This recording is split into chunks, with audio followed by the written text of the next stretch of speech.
Welcome in, Jake West, Director of Team FYN Sports, joined by Caleb Tallman. This is the Western North Carolina edition of the Friday Night Pressbox, presented by Team FYN Sports.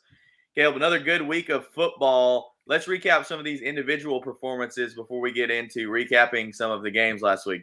Yeah, absolutely. Good week around the conference. We'll highlight our players of the week real quick. Always a good one for Swain. Carson Taylor, 72 rushing yards, 4 touchdowns, 6 tackles. He's kind of do-it-all guy for the Maroon Devils. He's one of those players who deserve it pretty much every week with what he provides for the team. Then you go over to Cherokee, sophomore defensive end. Luke Climbing Bear had 1 solo tackle and 11 total tackles. Defensive line's really a bright spot for Cherokee this season. Who else could it be but Cody Klein for Robbinsville? Hit a 32-yard field goal, a 45-yard field goal, and a 42-yard game-winning field goal as time expired. Go over to Andrews. They had a really close game, but Drew Martin doing Drew Martin kind of things. It's why he's the reigning Team FYN Sports Defensive Player of the Year. 21 tackles and made the tackle that forced the safety. And at the time, that really gave Andrews a chance to win that game. They came up short, unfortunately. Then for Hayesville, one of their good linebackers, Jeremy Graves, had 7 tackles, recovered a big fumble in the third quarter. Kellen Rumfelt for Murphy, couldn't blame the loss on him. He did a lot of really good things. And you'll talk more about that in a second, Jake. I mean, very efficient, 12 of 15, 230 total yards, 2 touchdowns. And then Chris McGuire for Franklin, he had a huge night, but Smoky Mountain was just a little bit too much. So that's it for our player of the weeks, and we'll get into some of these game highlights. Yeah, Caleb, let's play Franklin versus Smoky Mountain. That was a game that kind of got out of hand in the second half after it was pretty tightly contested first half. Yeah, I mean, just a couple of big plays in this game. Thanks to the Franklin Panther Sports Network for letting us use their highlights. I mean, there was just a time or two. It's like Franklin had a fumble. McGuire, I think I have that highlight in here in a few seconds, came up short on a 4th down run where, I mean, he literally got tackled at the half-yard line. And just, Franklin come up short. And what's really interesting to me, Jake, I mean, when you look at comparisons, Swain beat Smoky Mountain earlier this year, and Franklin pounded Swain. So, I mean, it's like sometimes you can't always play the comparison game, And so that was a really big deal for Franklin. Is they're just not playing as well as they were early in the season. Here was a safety. Just that they've had long snapping issues all season. But, as I said, you just look at Franklin.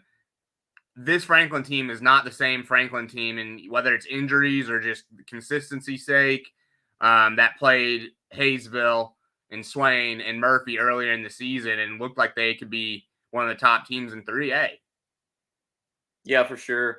I don't know what it is. I mean, they're still playing good football. They're just making too many mistakes. I mean, you can't win games when you lose the turnover battle and you give up free plays. I mean, you just can't win football games like that, especially not 3A football games.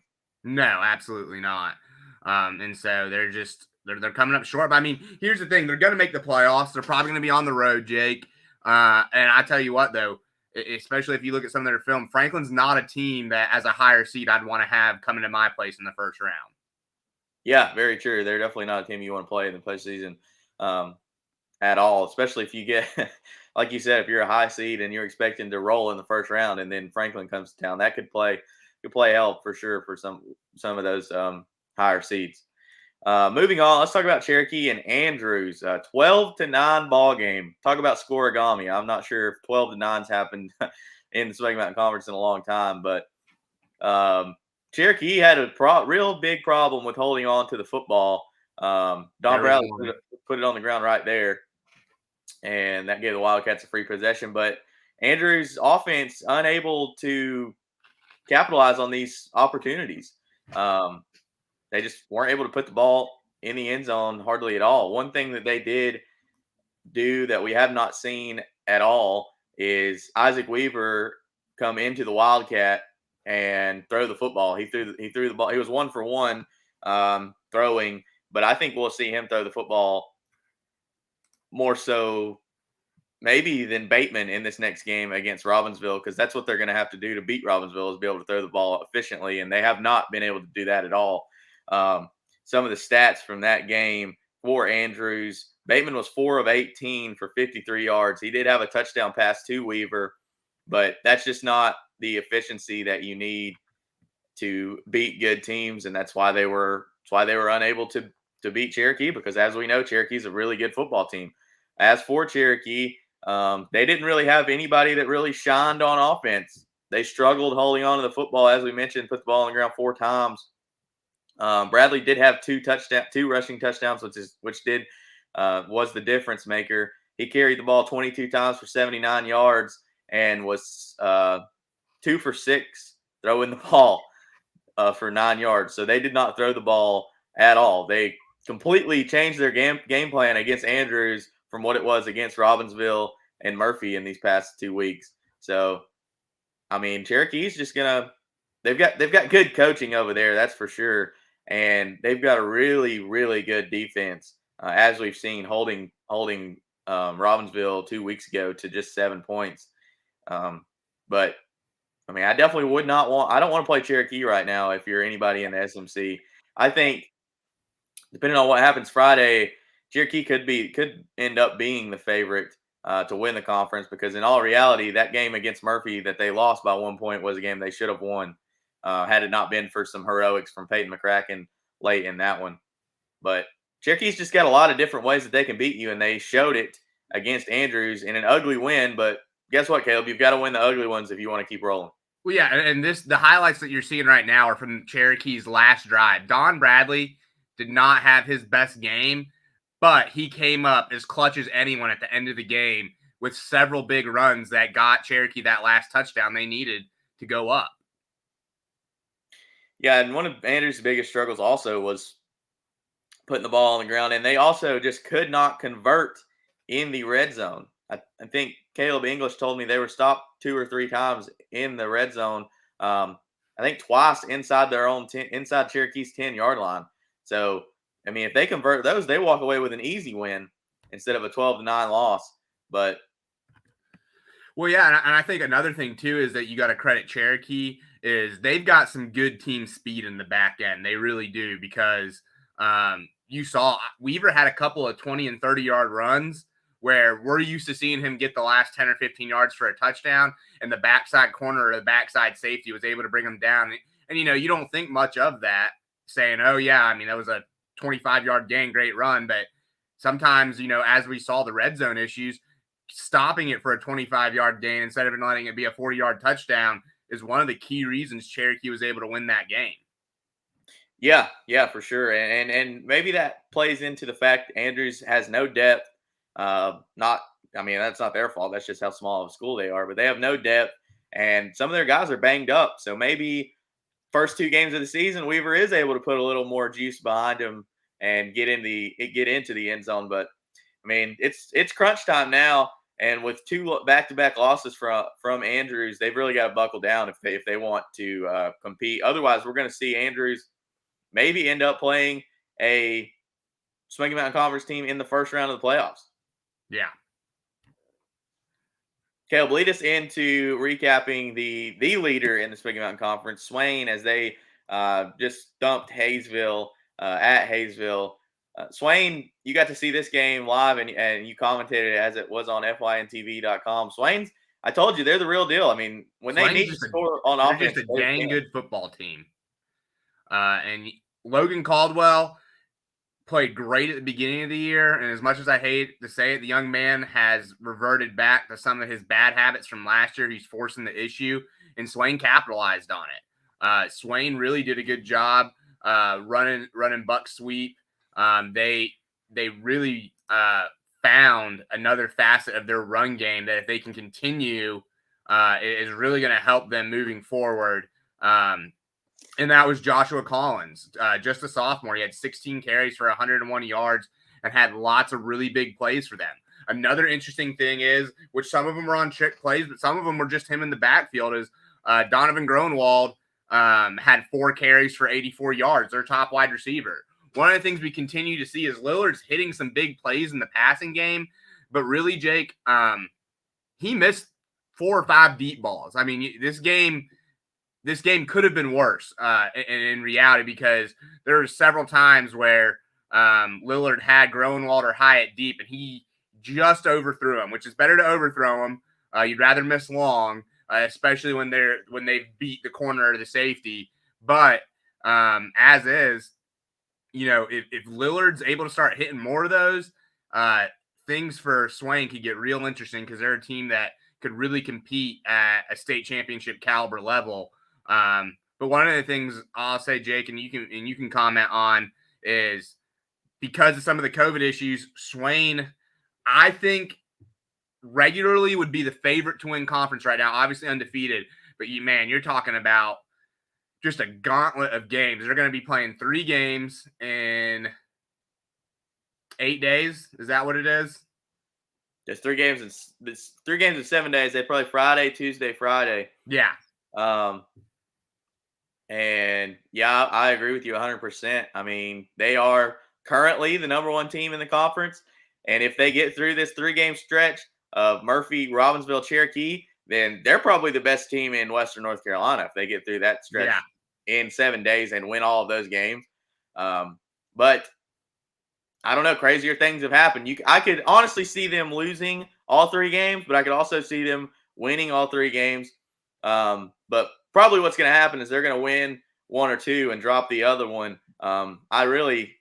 We've talked about it all year.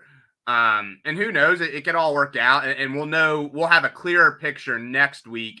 But we could really be in a position where there's a 2-3, even 4-way tie to end conference. Because while Andrews has 2 conference losses and they're not sitting in pole position, if they win out, they'd put themselves in a pretty good position to at least be in a tie for first.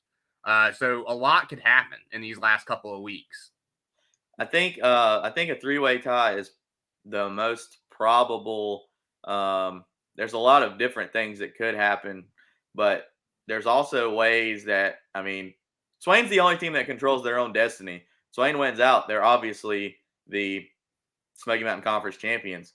But there's different ways they can, if they lose to Murphy and then beat Robbinsville and beat Cherokee, then what happens? Or if they beat Murphy and Robbinsville and then lose to Cherokee, Well, especially with there being that game on Tuesday night, Swain Robbinsville, there's too many. If it wasn't for that one, we could probably play out some scenarios for people. But with that one still to occur, it's really hard to play out all the scenarios. That'll be something, I think, after the Tuesday game gets played next week, come Thursday night when we do this show next week. All the scenarios will be lined up, and we might be able to talk through some more of that.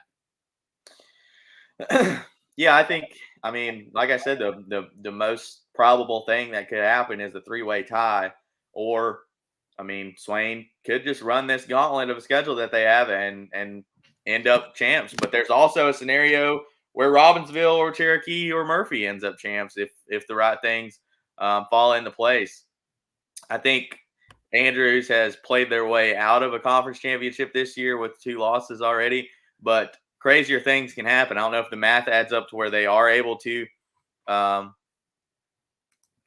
make it a 4-way tie, but I'm pretty sure Andrews has played their way out. Yeah, in all likelihood, I think mathematically they're still in it.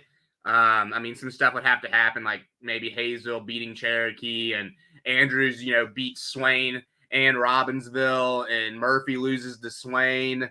But Swain, it's mathematically possible for them, and crazier things have happened. This conference has been an absolute, I think, depth-wise, you look 1 through 6, there's probably not a deeper conference in the state this year. Because, as a Hayesville guy, I still don't think Hayesville's a bad football team.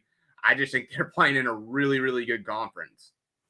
I think if Cherokee, Murphy, and Robbinsville all win out, then that'll be the 3. It'll be Cherokee, Murphy, and Robbinsville 3-way tie for first. But if Swain beats Cherokee and Murphy and Robbinsville win out, then Robbinsville will be champs. I don't know. There's a lot of different what ifs and what could happen. But let's move on to the Murphy and Robbinsville game recap. A game that did not go the way a lot of people projected it would go. I mean, a lot of people will say coming into this one were saying Murphy could win by 3 scores.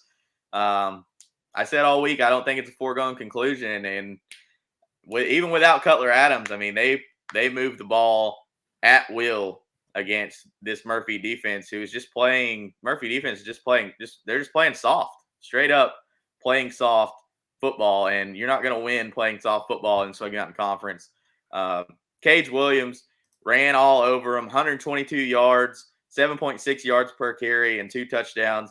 But obviously the biggest story is going to be Cody Klein hitting those 3 field goals, which we've already talked about, and we'll talk about more here in just a second. But the biggest thing for me out of Robbinsville was number 24, Jarrett Panama, 17 carries, 91 yards. The little guy just couldn't be brought down. And it was, I said it in the review and preview article that I wrote, but it's just not something Murphy expected going into this game.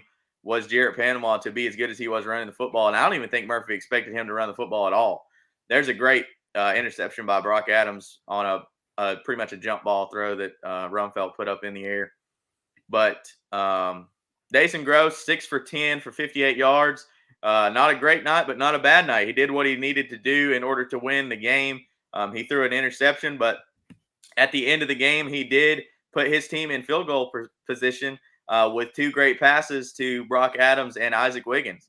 So a lot of knock been on Dason, but he played well enough to get it done. He's definitely not ever going to put up 300 yards passing and 4 touchdowns through the air or anything, because that's not what Robbinsville does. But if he's able to play like that, then Robbinsville is definitely the team to beat. They just got to get to where they're not turning over the football, and they did not turn over the football on Friday night. Well, no, and let's be honest. We've been critical of Dason Gross this year because at times he's not played well. And as reporters, we got to try to be as unbiased as we can. But if we're going to be as unbiased as we can, he made the game-winning plays that were necessary to make on Friday night. He didn't play perfect, but he played pretty close to perfect. I think he had the 1 interception according to the box score. But other than that, when it came time to make the game-winning plays, he did exactly that and put Robbinsville in position. Because, all you got to do is put yourself in position. Cody Klein's already 2 for 2 on the night, so let's just give him a chance. And that's what they did. These Robbinsville receivers are very good, too. Brock Adams, if he's in a pass-first offense, Brock Adams probably – 1,000-yard receiver if he's on a team that throws the ball a whole lot. And also Isaac Wiggins, they've got hands like glue. So anytime it's anywhere near those two, they're going to be able to make the play. And we saw that on Friday night. But just all in all, a great showing from Robbinsville. As far as Murphy is concerned, we saw Rumfeld's stats posted. I think it was 12 of 15 for 230 yards and 2 touchdowns. Usually when your quarterback has a night like that, you're going to win the ball game. But Rumfeld accounted, the whole team had 299 yards. Rumfeld had 230 of those yards. Or something like that. I think the rest of the team had 60 yards compared to Rumfeld's 230. And that tells me that if you're Murphy, in order to win ball games, obviously you can't revert back to we're going to run it down your throat, because you don't have guys that can run it down your throat. And your line play, it has not been good enough up until this point to be confident enough to put the ball on the ground that many times. I think Murphy's got to be a team that throws the ball 20 to 25 times a game. And we've said this before. The best players on the Murphy offense are Juwan Allen, Peyton McCracken, and Kellen Rumfeld. And you've got to call those guys numbers. You got to put the ball in the air more. And in the Smoky Mountain Conference, we saw it when Caldwell was playing good for Hayesville. Mountain teams aren't used to good passing teams. So their defense is not going to be ready for that. And, you've got to take shots. You've got to call on these seniors if you're Murphy. You've got to call on Juwan Allen. You've got to call on Peyton McCracken. You've got to call on Kellen Rumfeld. to get things done through the air. And I think, in my opinion, you've got the best receiving back in the Smoky Mountain Conference in Hunter Stalkup. So you could even get him out of the backfield on a wheel route and give him the football. I mean, he had 2 catches Friday night for like 35 yards, but he was open on that route all night long. Murphy just wasn't putting the ball in the air enough in order to win this game. Now, offensively wasn't really the reason that they lost this game. It was more so of their defense unable to stop a Robbinsville team without Cutler Adams, which, I mean, there's no excuse for that. There's no excuse for giving up 250 rush yards in the first half to a team without their number 1 running back. I mean, I just don't. I don't know what the fix is for this Murphy defense, but there's got to be something that happens. And also, I mean, just an undisciplined showing, personal fouls, jumping off sides. I don't know. I think they're just in for a rude awakening. I mean, I think I would just Monday after this game, Monday, if I was Murphy, I would have had my kids running that hill until they puked, because they did not put a Murphy football team on the field on Friday night at all. I mean, they've got to be more physical, and they just have not shown physicality at all this year. They've shown glimpses of being a Murphy football team, but for the most part, I mean, they're just not physical enough to call themselves a Murphy football team, and that's something that's going to have to change in order to win these games. And they've got a lot riding on this game Friday night at Swain. Well, let's just be real about it, Jake, before we go to commercial break. This Murphy football team does not have the same quality control they've had in the last 30 years. They just don't. I mean, like you said, it's the consistency. I think, and that question can be had at the end of the season and next year. This year, the talent's still there for Murphy. They have, and I can say this as an unbiased guy, I know Murphy's Hayesville's rival. I'm a Hayesville graduate, whatever. The talent is there on Murphy's roster. It might not be a few years from now, but it's there this year. You have a state championship MVP quarterback. You've got the guy that you're throwing the ball to in the state championship game back last year. You've got one of your top running backs back. I mean, the offensive line is not the same as it was when you had Yusuf Mugerbill anchoring it, but it's still an above average, solid offensive line. But the quality control and the consistency is not there. And, it was just, like you said, tackling, fundamental stuff. You got out tough by Robbinsville on Friday night, and that's not typical of a Murphy football team. Yeah, I agree. I mean, I think a lot of Murphy fans are overreacting and already jumping ship and already calling for the heads of the head coach. I mean, it's just they're still 5-3 right now. 5 Going to run in playoffs and it'll all be forgotten about. Yeah, 5-3, 6-3, whatever they are right now. I mean, it's not like they've come into this season and lost every game. But like I said for Andrews, I mean, this is crunch time. It's crunch time for Murphy. They've got to go out and put a good showing in Bryson City against a Swain team that's ranked first in the conference, and I believe they're ranked 3rd in Western North Carolina according to RPI. So I think coaches got to change their game plan, and they're going to have to pitch a shutout against Swain and do some really good things play calling wise in order to beat Swain. But like you said, I mean, football is a next man up, next game up kind of game. And I think a big win on Friday night for Murphy against Swain, a lot will be forgiven. Well, and I know we got to go to break, Jake, but there's been 3 lost teams from Murphy that have won state. Like, I think back to that 13-14 team. I think you were still in high school. That was the year after I graduated. I mean, y'all had 3 losses that year. You lost to Franklin, you lost to Darlington, you lost to Swain County in the regular season, and then you went on to beat Plymouth in the state championship game.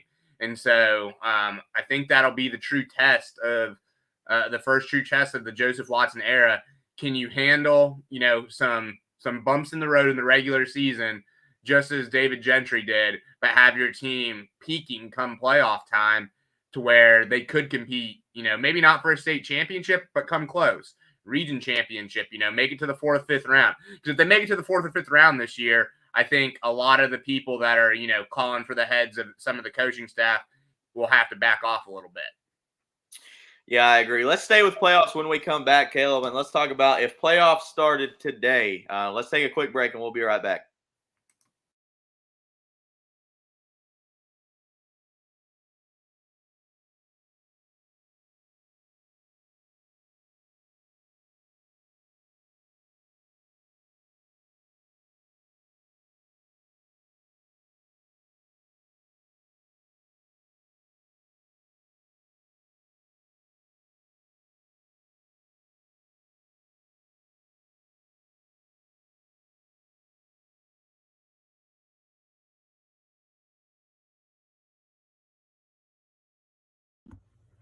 At Circuit World, we offer a wide selection of major appliances, name brands like Whirlpool, LG, Frigidaire, and more. Looking for furniture? Come by and browse our showroom or check out the Endless Aisle, a touchscreen kiosk with thousands of options. Need electronics, gaming computers, laptops, desktops, tablets? We have it all. OLED or QLED, 4K or high def. We have the selection to get you the TV of your dreams. And don't forget, at Circuit World, your credit is always good. So ask about our convenient payment options and 120 days, same as cash. Come see us today at one of our 5 area locations. Hey girl, back so soon? Yeah. 3rd time this morning. Feeling too familiar with the bathroom these days? It's not just you. Hey girl, look who made it 15 minutes. At Erlanger Urology, we make it easy to talk about overactive bladder and treatments that work. Hey girl, you not coming in? No, I'm good. Well, okay. I'll be here, because I'm stuck. Learn more at itsnotjustyou.com. Erlanger Urology. In 1981, Reed Nicholson began selling tires out of an old barn in Mineral Bluff. Little did he know that he had just laid the groundwork for the most trusted names in automotive services in the Blue Ridge area. In 1997, Nicholson Tire Center became what it is today, holding the same values of faith, family, and great customer service. 2 locations to serve you, and the Blue Ridge location is currently expanding to offer fast service and the largest U-Haul provider in Georgia. Nicholson Tire Center, Blue Ridge, and Mineral Bluff. Welcome back, Jake West and Caleb Tallman with Team FY and Sports. Western North Carolina edition of the Friday Night Press Box. Caleb, let's talk about if the playoffs were to begin today. Just some hypothetical stuff that's fun to look at this point in the season. As you can see, number 1 seed is Eastern Randolph. Now, these seeds can change because I think the top 1 through 6 or something like that go to conference champions. Is that right, Caleb? 1 through 8, something like that? It's dependent upon how many conference championships there are, conference champions there are. And I believe, if I am correct in this, I looked it up this week. If you're saying a split 1A, 2A conference, if you're if the 2A team wins the conference championship, they're guaranteed a top 8 seed. And so, or if the 1A team wins it, they're guaranteed a top 8 seed. So at the moment, there's no way to know who will be, we can't say, oh, we know there's 8 conferences, so there'll be a top 8 because, you could have a situation where, 2 2A teams win their conference, which means there's only 6 1A conference champions. As you can see, Swain is the highest-ranked Smoky Mountain Conference team with the 4 seed, and they would be going up against Union Academy. They'll probably walk through that one. A lot of these first-round matchups are not going to be very good. We do have Smoky Mountain Conference on Smoky Mountain Conference. They're 11 versus 22, Murphy and Hayesville. And then the winner of that one go on to play Thomasville and then would eventually end up playing Mitchell. So it could be another Murphy Mitchell matchup if things were to stand out the way they are today. And then you've got Andrews ranked 10th going up against Cherryville in the first round. Robbinsville and Elkin. Robbinsville still 15 even after their win against Murphy last week. But they've got Swain and Andrews left on their schedule. So that's going to bump them up a lot if they're able to get wins. I mean, I think by the end of the year, if Robbinsville wins out, Robbinsville could be in that 4th spot that Swain's in right now. And then obviously you've got the number 2 seed Mount Airy versus Avery County. Avery County, a team that Cherokee beat earlier this year. Avery County, the 31st of 32 teams that are going to make it into the playoffs. The 32nd team, what a fall from grace Winston-Salem Prep has taken, going from a team that took Robbinsville into what was it, double overtime last year? I believe so. Yes. In the playoffs, they're one win away from. Were they one win away from the Western Regional Championship, or was that a second round game? It was a second round. They would have then went to Mitchell. But yeah, I mean, but here's the thing though, and it don't hurt my feelings not one bit, Jake.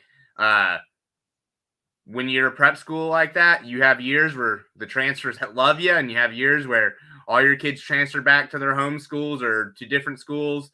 You know, it's pretty atypical to see, you know, a lot of especially at the 1A level where prep schools will have a lot of sophomores, freshmen and juniors, or by the time they're in their junior or senior year, they're transferring back to a traditional 3A or 4A school. They come to a prep school early so they can get playing time and then go back. It's almost like, you know, some of those 4A schools are almost using prep schools as their JV program in some instances. Yeah, a lot of people, also another prep school, charter school, a lot of people put a lot of bones into Mountain Island Charter. I mean, they're 9th. I mean, they're above every team in the Smoky Mountain Conference aside from Swain. I don't see that at all. I mean, I could see pretenders. Yeah, for sure. I mean, the way it lines up right now, they're going to face Mount Heritage in the second round. That's a game Mount Heritage wins 9 times out of 10, if you ask me. But as it stands right now, and obviously all this is hypothetical and it's going to change week to week, but we will see a big second round matchup in Cherokee and Swain. If Cherokee gets by North Stokes and Swain gets by Union Academy, which I think everyone's pretty sure both teams will be able to do.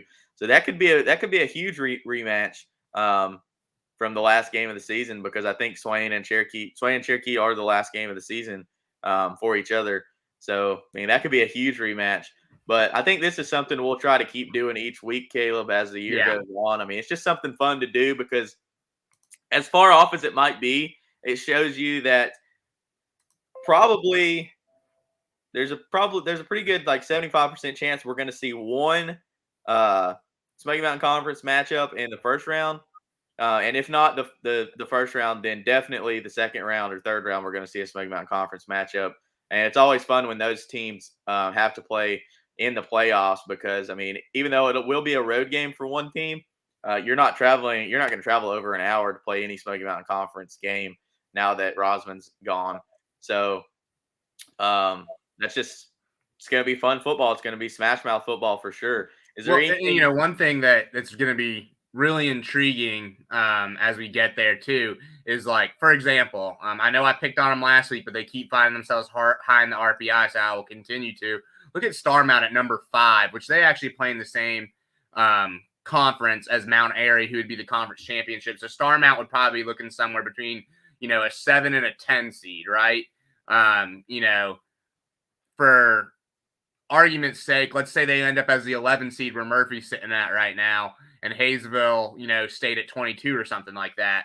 You know, that's a game where it could be really interesting, because you look at a Starmount team that's just not that great. They're 4-4, have a 37-0 loss to East Surrey, you know, a 42-30 loss to Southwestern Randolph. They lost 43-0 to Mount Airy. So obviously they're not some super stout football team, but because of the new RPI system, they play in a decent conference and have played a couple of really good schools. You know what I'm saying? That they've played, you know, East Surrey and they've played Mount Airy, which that's definitely helping their portion of opponent win percentage, right? And so that's one of the things that changed. Like when you look at Starmount's, their opponent's win percentage is 723, which does mean they have a really hard strength of schedule, but that's the highest, Jake, by almost an entire point from anyone else in the Western region.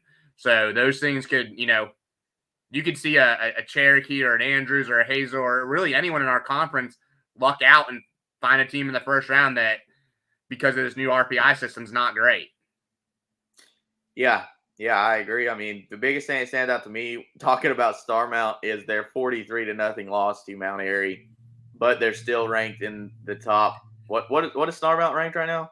And really, even just from when we did this graphic, Jake, it is I'm looking right now. Starmount's number 5 right now in this graphic. Let's see, they are trying to find them. They're number 5 in this, but like for example, it changes day to day because we had Monday night games, I think, didn't we? Yeah, but the biggest thing about Starmount is they're in the top 5, and they got beat by the number 1 team 43-0. Couldn't muster up a point against them. So I mean, to me, they're not even in the same category as those top 10 teams. No. But I don't know. We'll see. It's going to be different this year when 500 teams are the home team in a first round game against teams that may have a better record than them. Yeah, and I think it's going to be interesting, Jake, because we've talked about it all year with how much parity our conference has, which is going to knock our teams down in seeding just a little bit if we're being realistic, right? Yeah. And so is our conference really, really strong and you see 3 or 4 of our teams make it to the third round or so? Or is it that our conference has a lot of parity because it's down? I tend to think the first. I think our conference is really strong. And I think you could see a bunch of our teams, if they don't line up with one another, make it to the third round, you know? So that'll be something that's really interesting to see because traditionally the Smoky Mountain Conference is strong. I mean, I remember in the last decade alone, you've seen teams that, and I'm not talking about like Cherokee State Championship team, but you've seen like Cherokee, Hazel, and Andrews who just got pummeled in conference by Swain, Robbinsville, and Murphy go out and win their first and second round playoff games and then rematch up with Murphy, Swain, or Robbinsville in the third round and get beat, you know? So that could be a really interesting scenario and just another opportunity for our awesome conference to show you come play with the big boys in the Smoky Mountain Conference. It usually doesn't turn out well for most. Yeah, for sure. Let's take a break, Caleb, and let's do some previews of the games coming up this week. Big games and a lot to talk about. So for Caleb Thomas, Jake Les, let's take a quick break. We'll be right back.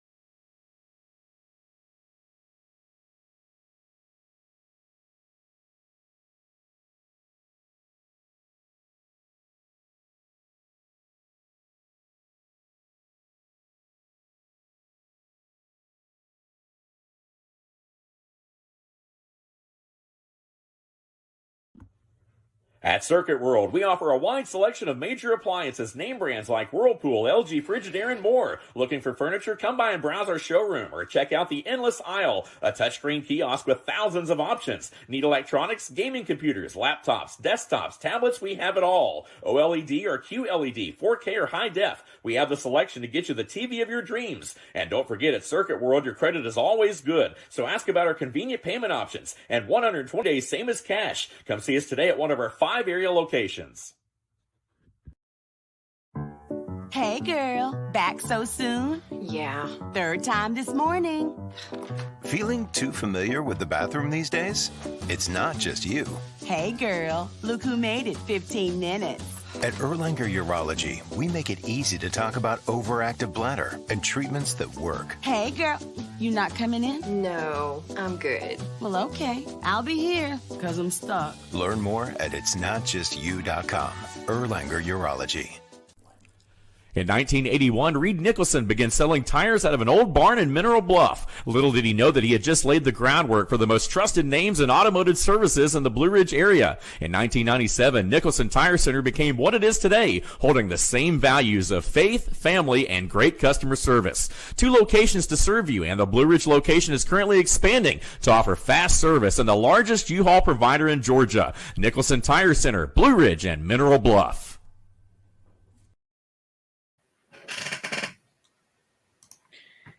Welcome back, Jake West, Caleb Tallman with Team F1 Sports, Western North Carolina edition of the Friday Night Press Box.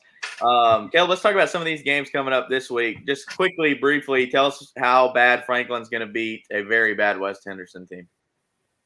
They're going to beat them really bad, Jake. No, but here's the thing. I think with the way Franklin's season has turned out, okay, this puts Franklin in a pretty decent spot, because I think if you're Franklin, what you're hoping for is that, okay, you got a couple of easier games. Can you get back on track before playoffs? Also, you need to win these easier games against West Henderson and TC Robertson, which I was actually wrong. That's not an easy game. Even though they're 2-6, they're a little bit bigger of a school, but they're 2 games you should win, right?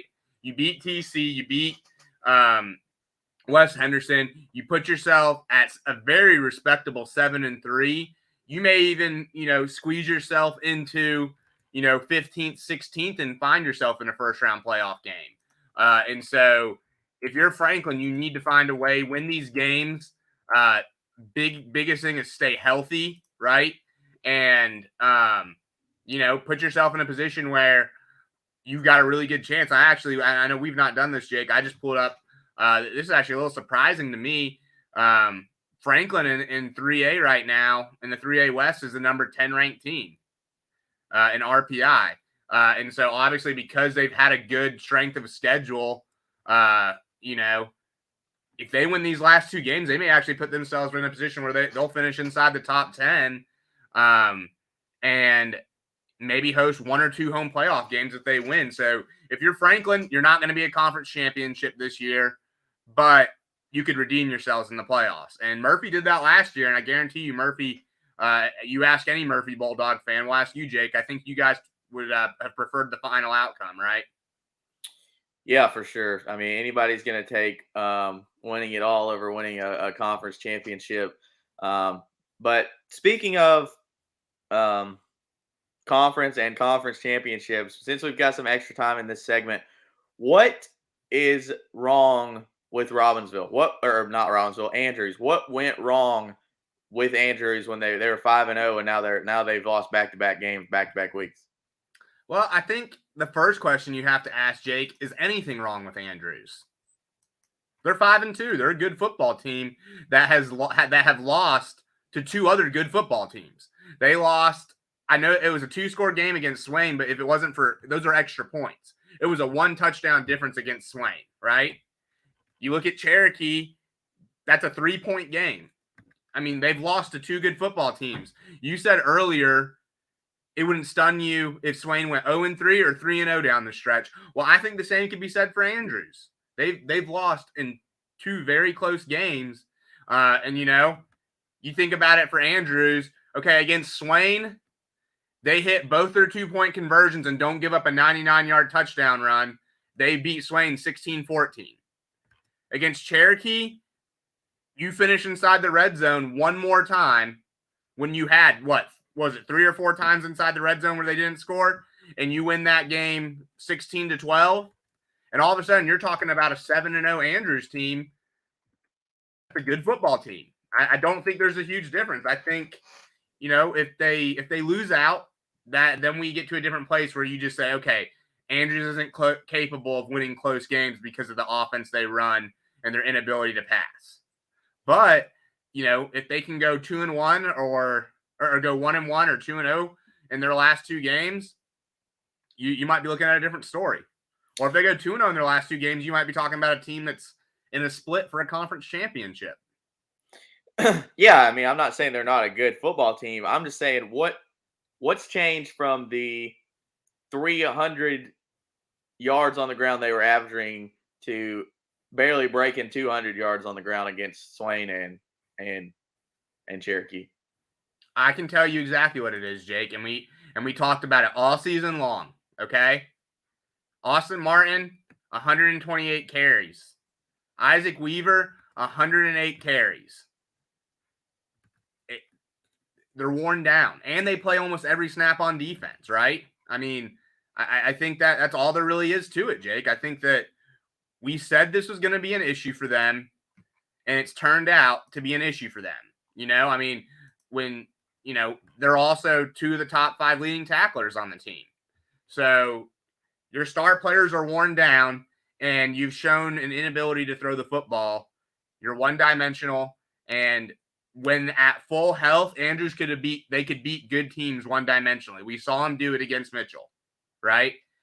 But Martin and Weaver have just worn down, and I think, you're bringing back your whole team next year. So it's, maybe just one or two players that play are gone. You need to regroup in the offseason. And do you move Isaac Weaver to quarterback and let Bateman be running back? Do you do more of the Wildcat stuff? But you have to find a way to get a little more balance. They're never going to be balanced. They're never going to be 50-50. They're never going to be 40-60. But can you be 75-25 and put yourself in a position to be a little bit better? And at Robbinsville this week, that's a tough ask. Because if we know one thing, because we saw Robbinsville do it against Murphy, Robbinsville can stop the run. And so, Andrews, I don't know what you do. You got to find, do you run some trick plays? Do you, introduce a new wrinkle in your offense that no one else has seen yet and make passing easier? You're going to have to do something because I'll make a bold statement, Jake. They're not going to go in there and run for 300 yards on Robbinsville. I doubt they put 200 yards rushing on Robbinsville. So you're going to try and look to win another defensive battle. But you're going to need a long play or two to bust out to have a chance. And Robbinsville's got good DBs, so asking Andrews to find a way to pass the ball is even tougher. Yeah, but Murphy, and granted that was without Cutler as playing defensive back, but Murphy moved the ball well against Robbinsville through the air and couldn't move it at all. There's a big difference between having Kellen Runfelt at quarterback and Peyton McCracken and Juan Allen and Hunter Stallcup than there is having Donovan Bateman at quarterback and having literally no receiving core that they use, right? Yeah, I agree that they may not have the talent skill player wise to get it done through the air. I'm just saying that they're going to have to find a way to get it done through the air because that was literally the only way Murphy was able to move the ball. And Murphy's line, no knock on Andrews, they're just bigger and they've got more depth because of the school that they are from. But if Andrews wants to get this done, they've got to find a way to move the ball through the air. And whether that's putting your faith in Bateman one more time and saying this is your chance to get it done, or putting Weaver back there and running Wildcat and splitting Bateman out wide and letting him catch a few balls. I mean, who knows? Weaver's probably the best athlete on that team. I'm sure he knows how to throw the football. Who knows what we're going to see from Andrews. But let me ask you this just quickly before we move on to the other games. If Robbinsville is winning 14-0 after the first quarter, would you pull Weaver and Martin and give them extra rest and put all your eggs in the basket of beating Murphy in the last game of the year? I mean, you haven't done it in 40 years. That's what I would do. That's not what they will do, though. I think that's what I would do too. I just know how much it would mean for that community to be able to finally beat Murphy. I mean, it has been. I think last year was the 40th year. This would be 41. But who knows? Maybe the game never gets out of hand on Friday. Maybe they beat Robbinsville and then they beat Murphy. Yeah. But that's just a scenario I've ran back and forth in my head of, if that game is out of hand quickly, do they rest those boys and just try to really game plan for beating Murphy? Because they could definitely beat Murphy right now. 100% they could beat Murphy right now. Even if those kids are banged up, they could beat Murphy with the way Murphy's playing and the way Andrews is playing. But let's move on to Murphy and Swain. Murphy is 6-8. Well, what's your pick? Robbinsville and Andrews, quickly, what's your pick? Robbinsville. You think Robbinsville covers that 16.5-point spread? I think that spread's pretty dang close to what it'll be. I don't know. I think I'm going to pick Robbinsville because they have Cutler back, and they should have everybody back except for one or two guys. I mean, they were missing a lot last week against Murphy, and still. Well, if Cutler's back, they cover the spread. But you're in a position. Do you let Cutler come back and have 5 to 10 touches, and if you can get yourself up? I mean, if you get up in this game, I definitely think you rest Cutler more, especially now that you've had Panama and Williams break out a little bit. Yeah, I think so too. I think my pick's going to be Robbinsville. I just don't know. I think it's more maybe 10 points than it is 16, 17 points. I think Andrews is a very good football team. And I think that they're going to figure things out offensively. They're going to figure out a way to move the ball through the air. Hopefully, we'll see. And moving on, let's talk real quick, Jake, if you don't mind, about the Cherokee Hayesville game. We'll save that Swain Murphy game for last since it's our game of the week. One of the things I'll say about the Cherokee Hayesville game, 20.5-point spread, which big spread in a team, both two teams that like to spread it out, is not surprising. One of the biggest keys to this game, I'll say, we didn't mention in the beginning of the show, Jake McTaggart's back from suspension, and he made a big impact in the second half against Swain. The game was just already too far out of reach for it to really matter. And then Chase Calhoun didn't play for Cherokee last week, and that was a big deal. And I think that's a huge reason why you saw their offense struggle, right? If Calhoun doesn't play against Hayesville this week, I think you're looking at Hayesville having their best chance to win a game during the whole conference season, because what Hayesville really struggles to do is stop the run. And without Calhoun, Cherokee struggled to run the ball consistently. And their backup running back, I think, fumbled twice. Bradley fumbled once and threw an interception. So looking at this game, I think having McTaggart back is a safety valve for Caldwell offensively. And I think a big question in this game is, does Cherokee try to let Calhoun sit out? I don't know what his injury is. I just know he didn't play against Andrews last week. And I know that Caleb English had said it was because he was out with injury. So is he back this week? Because that can make a huge difference in this game. It's Hayesville's senior night, even though they only have 4 or 5 seniors. So I really do look for Hayesville to play this game close. And Cherokee struggles to stop the pass. Cherokee's got a really good defense, a really, really good defense. But the games where they have struggled, Jake, they lost 41-13 to Smoky Mountain. Smoky Mountain threw the ball all over the field on them. East Gaston threw the ball all over the field against them. Murphy threw the ball really, really well against them. And that we know that's what Hayesville wants to do. So I do think Hayesville will cover that spread and have a good chance to pull an upset, especially if Calhoun's out. I think, Cherokee does struggle to stop the pass, but the past 2 games, we have not seen Hayesville be able to complete the pass or move the ball through the air. And having McTaggart back is going to make a big difference. It's just, is Caldwell going to play like he did the first 3 games this year, or is he going to play like he played last year and the previous 2 games? So that's going to be the big difference maker to me. I don't think Cherokee covers the spread, but I think Cherokee wins this game by 2 touchdowns against Hayesville. I just think Don Bradley is going to be too hard to contain. Moving on to our game of the week, Murphy at Swain. Murphy, a 6.5-point favorite. You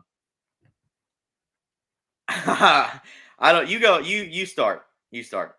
I don't know how Murphy's a 6.5-point favorite. Because if you told me at Swain, undefeated in conference Swain, I mean, maybe if it's at Murphy, I give Murphy, a half-point edge, but that spread is one of the more surprising ones that we've seen at this point in the season. Because I definitely think Swain covers that spread. And I mean, I've got Swain winning the game, to be honest. Because Murphy's struggling to run the ball. Swain's great at stopping the run. But then Swain's also got some really good DBs that I think can limit McCracken and Allen on the outside, because you got Cooper Hyatt and Donovan Groenwald that I think can go step for step with Murphy's 2 best receiving threats. And there's not many teams in the conference that can go guy for guy. And then you look at Groenwald on offense. The one thing you'd say about Allen and McCracken is why they're great players, they're undersized, especially when you compare them to a 6'3" Donovan Groenwald. So I also really think at the end of this game, you'll look back and say which quarterback played better.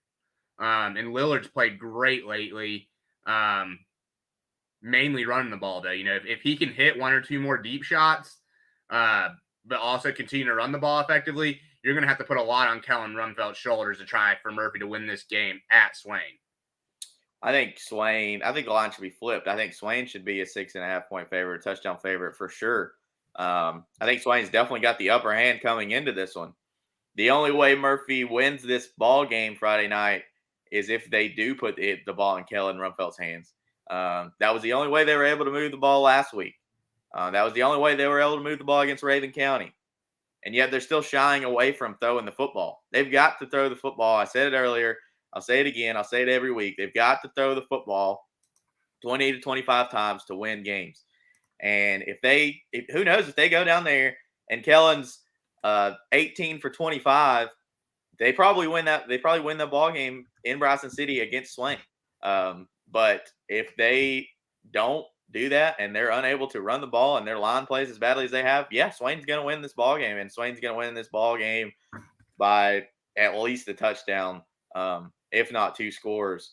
If Murphy's line plays the way they have and their defense plays the way they have, that's pretty much all you can say. I think they just don't. I don't know. There's no reach back and get it from this team that we've seen thus far.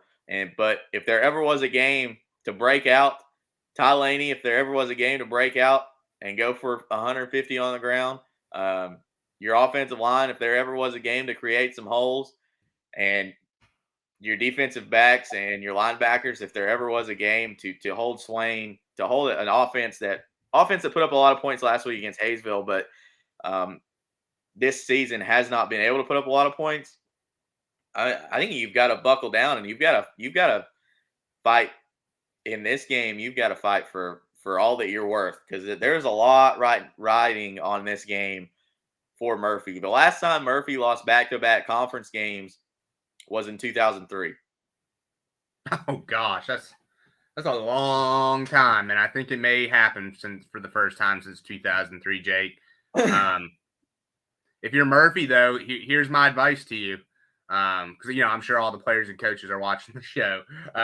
Keep them in front of you, because even though Swain, I'll be honest, Swain only had, I think, 2 drives against Hayesville, where you're looking at 10-plus play drives, and one of those was with both teams' JVs in, to be honest. Swain lives and dies on the big play, and they've lived a lot recently here, Jake. I mean, when you go back to that Hayesville game, Groenwald had a 50-yard run on a reverse. They hit a couple of deep shots, and Lillard and Jones both had, I think it's Jones, had a couple of really big runs. That was their offense. They, or not Jones, sorry, Joshua Collins had a couple of really big runs. So if you're Murphy, you got to keep those plays to 15 yards, not 40 and 50, because that's how Swain executes and scores. And the last thing I'll say, and I'll let you get the closing word, is I think special teams could be a factor in this game. And Gavin Lanning's 19 for 20 on extra points and 1 for 1 on field goals for Swain this year. And we saw special teams lose Murphy a game last week, and they should have lost another one to Cherokee with special teams miscues. So I think the game's going to be that close, but I think special teams could be what decides it, and I would give the edge to Swain in that category. Yeah, I think you're definitely right about special teams, but my closing thoughts are Swain is a tough, physical, get it done, dirty, down and dirty team, and we have not seen any physicality from Murphy yet this year. They've got to be more physical up front if they want to win. They've got to be more physical as a team as a whole. I talked to one of Murphy players after the game, and he just said that they've got to be more physical if they want to win conference ball games, and that's definitely what it's got to come down to. Caleb, I've enjoyed the banner, I've enjoyed the back and forth. I think that's going to do it for us. Please be sure to like and subscribe. Go on our YouTube, subscribe to our YouTube channel. I think we will have your game live. Yeah. At Hayesville. We'll be live on fyntv.com.